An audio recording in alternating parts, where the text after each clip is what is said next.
இப்போ நாம் தமிழர் கட்சிக்கு ஆதரவுங்கிறது உங்களுடைய ஒரு கணவன் மனைவியாக ஒரு தம்பதியினராக வந்து இதில் கலந்துக்கணுங்கிறது தேவையான பின்னணி என்னங்கய்யா? அதாவதுங்கய்யா, எனக்கு வயது 60 வயது ஆகுதுங்க. சரிங்க. இனி என்னுடைய வாழ்க்கையில வந்து என் பேரன் பேத்தி என் பிள்ளைங்க நல்லா இருக்கணும். அப்போ என் பிள்ளைங்க நல்லா இருக்கணும் அப்படின்னு சொன்னால் ஒரு ஊர் நல்லா இருக்கணும், ஒரு குடும்பம் நல்லா இருக்கணும், ஒரு நாடு நல்லா இருக்கணும். அப்போ இந்த நாடு நல்லா இருக்கணும்னா நாம் தமிழர் கட்சி ஆட்சி அமைஞ்சால் தான் நல்லா இருக்கும். அதை ஒவ்வொரு குடும்ப தலைவியும் உணரணும். உதாரணத்துக்கு ஒரு திரைப்படம் நல்லா ஓடணும்னாவே மகளிருடைய ஆதரவு இருந்தால் அந்த திரைப்படம் ஓடும். அதே மாதிரி டிவியில் ஒரு சீரியல் வெற்றியடையணும்னாலே மகளிருடைய ஆதரவு இருந்தாச்சே ஓடும்.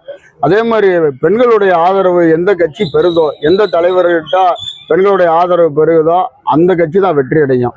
அதனால எங்கள் குடும்ப தலைவிகளுக்கு நாங்கள் புரிய வச்சு, அவங்க குழந்தைகளுக்கு புரிய வச்சு நாம் தமிழர் கட்சியில் குடும்பமாக நாங்கள் வந்து இப்போ பயணிச்சுக்கிட்டு இருக்கோம்.